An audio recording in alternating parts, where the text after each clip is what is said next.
Oui, donc 3 interventions très riches et on pourrait aborder des tas de sujets. Je ne parlerai pas de l'Iran parce que je connais finalement pas tellement bien le sujet, mais je reprends une formule de Philippe Liénard qui parlait d'une certaine pessimisme ou moins d'inquiétude concernant l'avenir. Et c'est là que j'en arrive effectivement à l'école et à la jeunesse. Incontestablement, les sondages qui nous sont rabattus sans arrêt sur la jeunesse nous montrent que bonne partie des jeunes, plus jeunes que moi, n'ont pas tout à fait la même conception de la laïcité que moi. C'est le moins qu'on puisse dire. Et je voudrais là prendre 2 exemples très précis. Mon ami Stéphane Rousseau, qui a dû faire, je crois, un webinaire pour Égal, a écrit un livre qui s'appelle « Parler de la laïcité en milieu hostile », où il explique les difficultés qu'il a à s'exprimer devant les jeunes. Moi, je prends un exemple tout récent. Le footballeur Johan Lemaire, qui était célèbre le footballeur Johan Lemaire, qui était célèbre il y a quelques années, et en particulier, non seulement pour ses qualités footballistiques, mais aussi parce qu'il était le premier grand footballeur à faire son coming out, comme on dit en français. Et il fait depuis des interventions à l'école contre l'homophobie systématiquement. Il a été interviewé il y a 2-3 jours sur RTL. Il en pleurait. Il n'arrive plus à le faire. Et il est arrivé dans une classe où on lui invoquait la religion, la religion, la religion, et où finalement les élèves l'ont presque menacé physiquement et il a dû quitter la salle. C'est bien sûr peut-être un endroit, mais je sais par mon ami Stéphane Rousseau qu'il est difficile de parler de laïcité non seulement dans les quartiers dits défavorisés, mais même dans les quartiers les plus huppés de Metz, puisque j'habite en Moselle, il a ces mêmes problèmes. Et les jeunes d'aujourd'hui, s'ils ne sont pas effectivement musulmans, s'ils ne sont pas au fond d'eux-mêmes catholiques ou autre chose, estiment qu'il faut respecter la religion des autres et que tout ce qui peut, d'une manière ou d'une autre, attaquer la religion ou les dogmes de leurs camarades est à proscrire. Un sondage qui a eu lieu en 2022, je crois, ou 23, je ne me souviens plus, dans ces eaux-là, donc très récent sur l'homophobie. Vous aviez, chez les musulmans, c'était 63% qui expliquaient que c'était une infamie. Chez les catholiques, c'était 14%. Et chez les laïcs, athées, ils ne savent pas comment les appeler en fait dans les panels, c'est assez drôle, c'était 10%. Donc là aussi, vous avez des différences qui sont extrêmement importantes selon les religions et qu'on a tendance à écraser parce que c'est gênant à traiter politiquement. Mais leurs camarades les défendent. Alors, les camarades ne les défendent pas sur des choses aussi précises. C'est-à-dire que si on leur demande « est-ce que vous pensez qu'il faut respecter les religions ?», les jeunes ont tendance à dire oui. Mais pourquoi ? Parce que pour le coup, les seuls qui tiennent un discours politique sur le religieux, ce sont les musulmans, et eux sont infusés par les islamistes, et qu'en face, vous allez voir... Tendez le micro à un professeur des écoles et demandez-lui de définir la laïcité. Je pense qu'on va tous se pendre. C'est-à-dire qu'avant d'en trouver un qui vous dise un truc, quand c'est pas la société protectrice des religions, vous entendez quand même une somme d'âneries assez conséquente, tout simplement parce que on a très longtemps jugé que c'était évident. Donc pourquoi le transmettre ? On l'a transmis ni aux adultes ni aux enfants, et aujourd'hui ça commence vraiment à devenir compliqué. Oui, comme je sentais que la question m'était en partie destinée par rapport à ce que j'avais dit tout à l'heure, oui, je suis inquiet. Je suis inquiet parce que d'abord la richesse est dans la diversité. Ensuite, la vérité appartient à celui qui la cherche et pas à celui qui prétend la détenir. Et puis tertio, et ça c'est pas de moi, c'est de Condorcet, hein, je cite, et puis tertio, on est aujourd'hui devant une jeunesse, parlons de la jeunesse musulmane en particulier, la jeunesse catholique, c'est un peu passé ça, mais la jeunesse musulmane, elle n'est pas que la jeunesse des quartiers, mais elle est aussi une jeunesse qui ne lit que le Coran, ou qui fonctionne à contre-Coran, si j'ose dire, parce que elle va dans l'enseignement de la République, Mais en même temps, quand c'est retour à la maison, c'est discours inverse, c'est contrainte, c'est obligation de réciter les sourates qu'on ne comprend pas. Cela dit, le Coran est écrit en arabe ancien. C'est-à-dire qu'il faut être aussi fort pour lire le Coran en arabe ancien que pour lire aujourd'hui un livre en français ancien type Rabelais. Hein. Donc, donc il y a des interprètes, peu importe qu'on soit sunnite ou chiite, dans un cas il y a un clergé, dans l'autre il n'y en a pas, mais de toute façon il y a quelqu'un qui interprète tout ça, et ces jeunes-là ne se sentent pas en liberté d'avoir cette créativité moderne, laïque, œcuménique, humaniste, universaliste. Ils sont prisonniers d'un système qui s'appelle la Oumma. Ils sont prisonniers d'une communauté.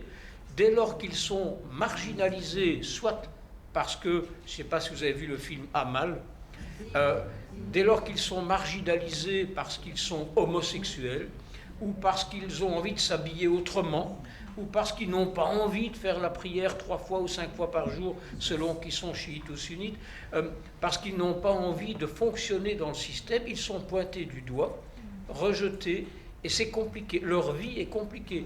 Et juste un mot, les femmes en particulier, qui n'ont pas toujours une indépendance, sont directement dans l'absence d'autonomie.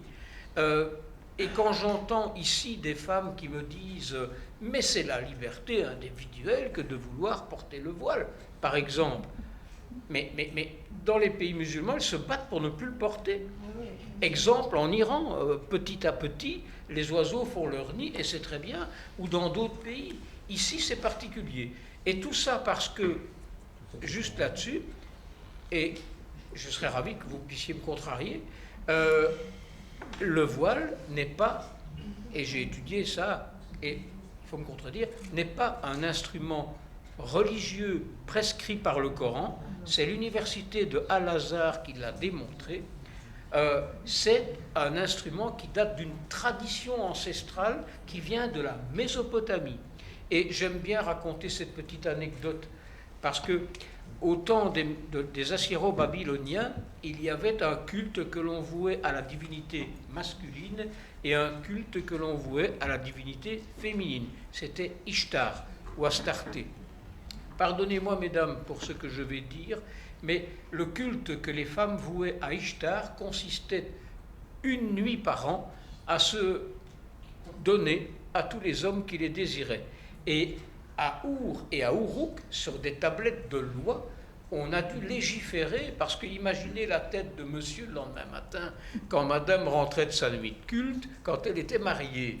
Et donc, on a dispensé les prostituées et les célibataires de porter le voile. Mais le voile date de là. C'est une tradition cultuelle et pas une obligation religieuse. Et puis c'est passé par l'Égypte, par la Grèce, mais l'islam ne l'a pas inventé. Je ne dis pas ça pour excuser l'islam, mais les islamistes aujourd'hui se sont servis de ça comme d'un étendard religieux et on est tombé dans le panneau. La Cour européenne des droits de l'homme est tombée dans le panneau et il faut maintenant rétropédaler et c'est compliqué. Je suis quand même un petit peu gênée, puisqu'il semblerait qu'on puisse se contredire, donc je vais saisir cette opportunité. Je suis un petit peu gênée par cette histoire de sondage de lycéens musulmans et cette idée qu'il y aurait des jeunes musulmans. En fait, moi, personnellement, je suis cette discussion que l'on a là et ces termes que l'on emploie me posent quand même un énorme problème. Peut-être parce que je suis moi-même le fruit de l'école de la République et que... à partir de quand et de quel âge est-ce qu'on estime que... quelle est cette religion qu'on leur prête et pourquoi est-ce qu'on les assigne nous-mêmes à une religion ? Tout cela me pose beaucoup de problèmes. Et j'aimerais que peut-être aussi on réfléchisse à cette question de l'islam et de l'islamisme et la distinction des termes. Puisque donc en Iran, là en l'occurrence, il y a une femme qui s'appelle Sadire Vesmoré, qui est elle-même une théologienne contre le voile et qui vient d'être transférée de la prison d'Evin à l'hôpital.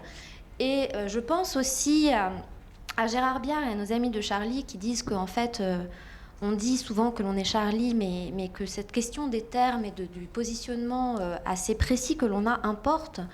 Voilà, j'avais quand même envie de dire tout ça. Et quant à la collusion entre une certaine gauche et aux islamistes au moment de la Révolution, je ne vais pas la nier, mais il est très important d'avoir cette discussion dans la finesse parce que tout cela est compliqué. Il existait de très nombreux mouvements de gauche en Iran, de très nombreux mouvements communistes en Iran, des dizaines, et tous n'ont pas été dans cette collusion, donc je tiens à le dire. Il se trouve que les sondages, ce ne sont pas d'horribles fascistes qui les font. C'est en France, là on parle quand même de sondeurs qui sont Ipsos, qui sont IFOP, qui sont des gens vraiment, je sais pas si ça marche, extrêmement sérieux. Et donc dans la façon dont là l'enquête par exemple qui a été faite sur les jeunes lycéens, elle portait sur une cohorte qui était vraiment énorme. L'enquête qui a été faite ensuite par l'IFOP portait aussi sur un nombre extrêmement important. Donc les 3/4 du temps, on demande en fait aux jeunes qui sont interrogés eux-mêmes de s'attribuer une religion. Donc c'est eux qui déclarent en fait se déclarer musulmans, catholiques, bouddhistes, etc. Et puis ensuite on fait les cohortes et on a les résultats. Et c'est pas parce qu'un résultat ne plaît pas que pour autant il n'existe pas. Le réel a ceci d'ennuyeux qu'il peut être extrêmement contrariant. Et je crois que tout le monde préférerait que les sondages ne donnent pas ces résultats-là.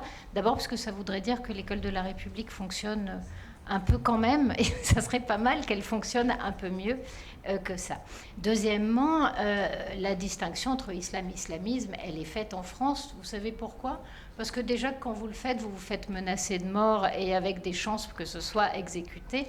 En règle générale, les gens qui prennent la parole sur ces sujets-là font extrêmement attention.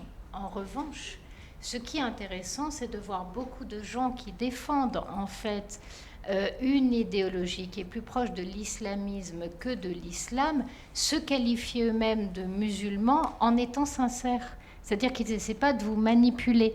C'est le seul rapport à l'islam qu'on leur est donné, qu'on leur est transmis, peut être celui-là. Donc eux, quand ils se déclarent musulmans, ils ne sont pas forcément dans la taquilla, ils sont sincères. Pour eux, c'est comme ça que ça marche, tout simplement, etc., etc. Donc ce que je veux dire, c'est que si on doit se justifier par peur en permanence dès qu'on emploie un mot, alors qu'on parle de choses qui sont accessibles, que vous allez trouver absolument n'importe où, ça dit aussi le climat d'angoisse et de peur dans lequel nous vivons tous et auquel il est extrêmement compliqué d'échapper. Oui, Nadia avait demandé la parole. Et ensuite, je ne suis pas sûre que je vais pouvoir la passer à tout le monde. Et ensuite, peut-être à Zohra, ou monsieur avait... Nadia. D'accord. Merci Iris, parce que tu m'as enlevé 2 des sujets que je voulais soulever, mais il m'en reste encore pas mal. D'abord, Philippe Liénard, vous avez tout à l'heure évoqué que dans les pays musulmans, on fait 8 enfants par femme, et que d'une façon un peu drôle, vous avez dit il faut vous y mettre un peu... les Français. Je vous rappelle que ce que vous appelez les musulmans dans le monde, il y en a quand même 6 millions ici qui font aussi des enfants et qui sont français. Hein. Et par ailleurs, je dois vous dire qu'il y a un pays qui s'appelle la Tunisie où la polygamie est interdite et où les femmes font moins d'enfants qu'en France. Donc ce genre de généralité, excusez-moi, ça me heurte. Moi qui viens d'un pays là-bas, ça me heurte. Parce que c'est une façon de mépriser toute une partie du monde. Et je pense que la problématique des rapports aujourd'hui avec les musulmans, avec le monde, et non pas seulement des islamistes avec le monde, ça vient aussi de ce mépris-là. Je termine. J'ai d'autres griefs, parce que par rapport aux études que vous évoquez, moi je ne comprends pas. Je pensais qu'en France, on n'avait pas le droit de faire des études en fonction de la race et de la religion. Et qu'on n'avait surtout pas le droit, justement, de sortir des résultats en fonction de ça. Donc ça me heurte aussi, je ne comprends pas. Et puis je pense que vous faites un non-sens quand vous dites que la gauche s'allie aux islamistes parce qu'elle est anticapitaliste. Je vous rappelle juste que les islamistes sont foncièrement capitalistes. Et si vous regardez aujourd'hui les pays qui sont islamistes et qu'on ne traite pas, je finis, et qu'on ne traite pas, si vous l'avez dit, et qu'on ne traite pas comme des pays terroristes. Vous avez le Qatar, vous avez l'Arabie Saoudite, qui exécute presque autant de gens qu'en Iran, hein, et qu'on condamne peut-être un peu moins, et à qui on vend des armes. Hein. Donc si un jour ils viennent se retourner contre nous, nous, en France, hein, parce que quand vous dites nous, je pense quand même que je fais partie aussi de la France, hein, mais ils ne sont absolument pas anticapitalistes, les islamistes, ils sont complètement pour le libéralisme économique. Donc l'alliance entre la gauche et les islamistes, je n'y crois pas du tout. C'est marrant parce qu'elle se voit beaucoup quand même. Il y a une phrase qui est très belle qui dit il faut voir ce qu'on voit, enfin il faut dire ce qu'on voit, mais encore faut-il voir ce qu'on voit. Donc à un moment donné, j'allais dire sur l'alliance entre une partie de la gauche et l'islamisme, je crois qu'aujourd'hui, à Sciences Po, dans les dialogues de Mélenchon, dans un certain nombre de choses qui sont en train de se passer, quand on voit ce qui est en train de se passer, que ce soit à Sciences Po aujourd'hui, dans les campus américains, dans le discours de LFI, dans le discours de Mélenchon, pour le coup, c'est quelque chose qui se déroule sous nos yeux. Et on peut en être triste parce qu'une gauche qui sombre dans le totalitarisme, c'est pas ce qu'on peut souhaiter. Et qu'on préférait une gauche républicaine qui aujourd'hui est réduite à une portion extrêmement congrue. Voilà, c'est comme ça, ça ne veut pas dire que ça le restera tout le temps. Les choses peuvent réellement bouger.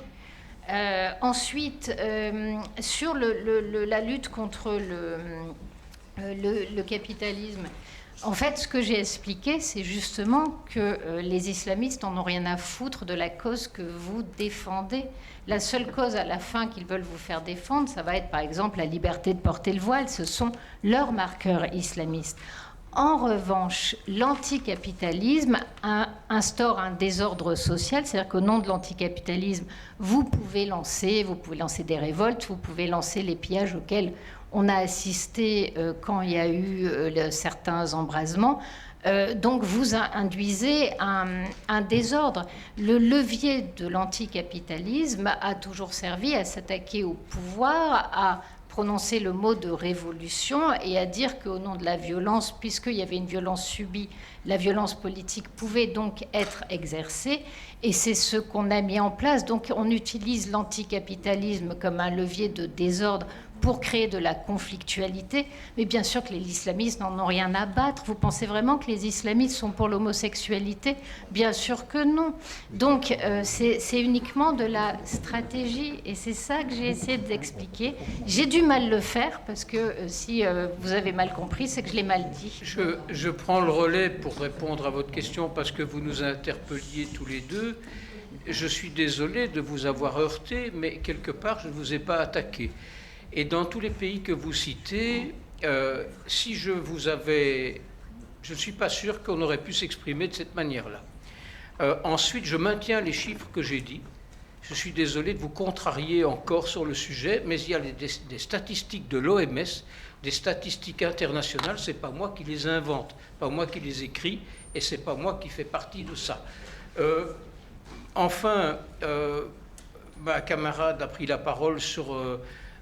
les liens entre la gauche et l'islamisme. Je fais très bien la distinction entre l'islam, que je respecte comme toutes les religions, et l'islamisme qui est une dérive. Et cet islamisme-là, dans les pays où on le voit proliférer, il n'a d'objectif que d'instaurer un califat mondial et en tout cas plus des démocraties libérales comme celles que nous vivons. Donc je suis désolé si je vous heurte en disant ça, mais je maintiens et j'assume mes propos. Mais je me battrai jusqu'au bout pour que vous puissiez me contrarier. Je voulais juste vous demander à tous les deux de cesser de faire des généralités. Voilà. Je pense que les généralités sur les musulmans, excusez-moi, je pense que les généralités sur les musulmans sont contre-productives. Et dans les pays musulmans, il y a des athées, et dans les pays musulmans, il y a des gens qui se battent pour la laïcité. Le temps court ne nous permet pas de faire autre chose, et je ne pense pas qu'on ait généralisé. On a été tous les trois détaillés. Moi, je vous propose, parce que là, on parle de faits et d'études, on parle de faits et d'études précises. Donc moi, ce que je vous propose, c'est de faire un échange d'informations sur les faits précis et effectivement de dialoguer. Monsieur... Je voudrais saluer Khanoum Farhonde. Bale, man farsi sobat mikona. Je viens de dire que je salue Madame Farhonde et que je parle persan. Je voudrais rappeler qu'en novembre-décembre 78, les femmes portaient le voile et descendaient dans la Nuchareza. J'étais présent en criant « Vive la liberté ». Donc, la symbolique du tchador, quelquefois, peut être mise à mal. Après, au niveau de la religion, n'oublions pas que Mohammed est parti de l'endroit où il était, en Arabie Saoudite, pour combattre par le glaive les gens de Médine. Donc c'est une religion qui a commencé par le glaive et par le sang. C'est parce que les femmes iraniennes, à ce moment-là, c'était leur manière de manifester contre le régime du Shah oppressif. Mais ce n'était pas pour autant qu'elles soutenaient Khomeini, c'est autre chose. Je n'ai pas dit le contraire. Voilà. Ah ben alors on est d'accord. Il a existé des femmes qui soutenaient Khomeini. Je ne sais pas, en fait, pour moi, il n'y avait pas tellement de questions, donc je ne me vois pas de raison de répondre. Mais il a existé des femmes qui soutenaient Khomeini, il a existé des femmes voilées en Iran, si vous... J'ai jamais dit le contraire. Je tenais à rappeler les faits historiques, c'est tout. Merci. Je vais essayer de passer la parole dans l'ordre où elle a été demandée, donc je passe la parole à Zora. Donc deux remarques très brèves et très ponctuelles. La première, Céline, c'est très ponctuel, hein, ce n'est pas la séparation de l'Église et de l'État, c'est la séparation des églises et de l'État, puisque lorsque la loi est votée, il y a trois... Enfin, c'est quand même important, c'est très ponctuel, mais je réagis à chaque fois. La deuxième chose, vous avez dit, Monsieur Liénard, des choses tout à fait positives sur Madame Florence Bergeau-Blaclair. On peut effectivement ne pas être d'accord sur tout ce qu'elle dit. Je vous signale en avant-première, l'information va sortir bientôt dans les réseaux sociaux, qu'il va y avoir un colloque à Saint-Ouen, qui va porter sur l'islamisme en Europe. Et la particularité de ce colloque, c'est qu'il va y avoir des spécialistes comme elle. Elle est du CNRS. Eux sont aussi beaucoup d'universitaires, mais qui ont passé des années à y réfléchir. Et ils viendront de toute l'Europe. Nous recevrons des gens qui viendront du Danemark, de la Suède, de l'Italie. Donc, surveillez les réseaux sociaux, je suppose en particulier sur Facebook. Il faudra s'inscrire obligatoirement. Et puis, je vous le signale, et là, il va rendre l'événement public très, très prochainement. Pour l'instant, ça reste encore un petit peu confidentiel, mais quand je vois la passion que vous avez pour ce sujet-là, je me sens tenue de communiquer l'information. Vous m'invitez, je viens. Bon, vous avez parlé de monde institutionnel, monde fictionnel. Bon, je passe, je ne suis pas d'accord, parce qu'on est encore dans le discours, à mon avis, hégémonique, idéaliste, de l'imaginaire. On vivrait dans un monde de représentation sans contact avec la résistance du réel. Mais il y a, historiquement, il y a quand même les Lumières et le développement de la raison, non seulement critique, mais constructive.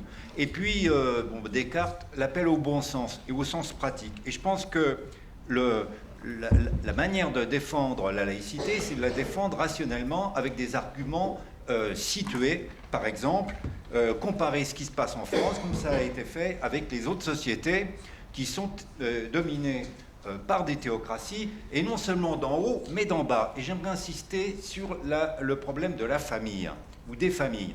Je pense que le totalitarisme religieux travaille les familles et règne dans trop de familles. Que ce soit par les hommes de la maison, de la famille, ou que ce soit même par les femmes, et par certaines filles aussi.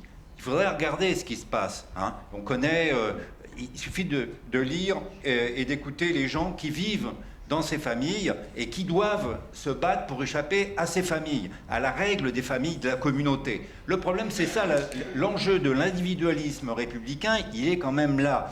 Aujourd'hui, alors, je prends un autre exemple, puisqu'il faut des exemples. En France, on parle de l'Iran, mais il existe des tas de situations en France où les garçons et les filles de familles musulmanes, de milieux musulmans, ne sont pas protégés par les lois de la République ni par les institutions.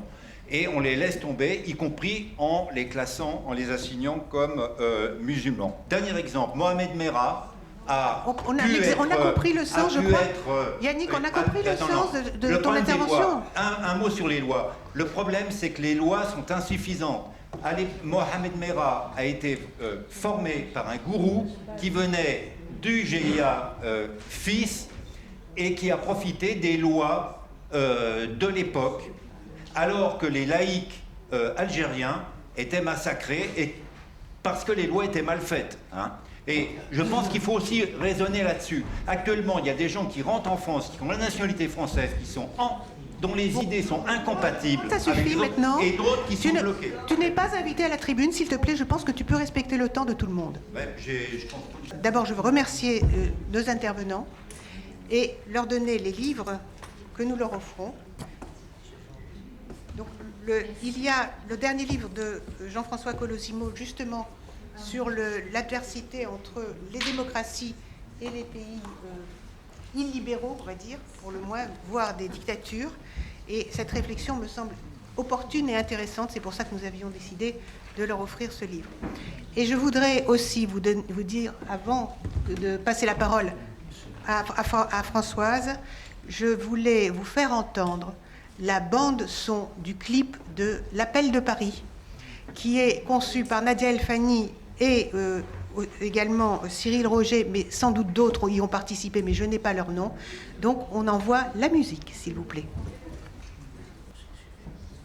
Il faut qu'on arrive à parler. L'appel de Paris.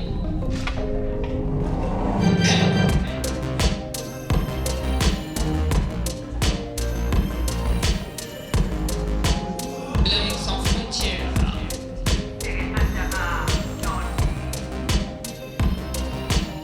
Laïque de tous les pays unis.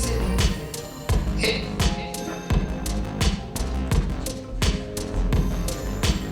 Nous refusons que la religion dicte sa loi à la cité et affirmons que la séparation des religions et de l'État protège les droits de toutes et tous, quelles que soient leurs convictions personnelles, athées, croyants ou agnostiques. Nous considérons que le droit à la différence ne doit pas conduire à la différence des droits.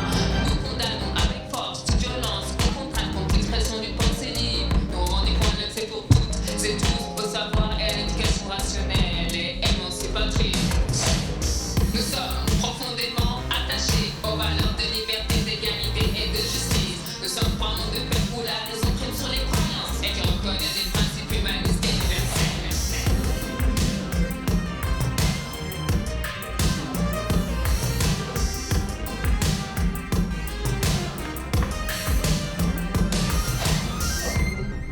La laïcité doit être confondue avec la sécularisation de société. Nous exigeons le droit à la liberté de conscience.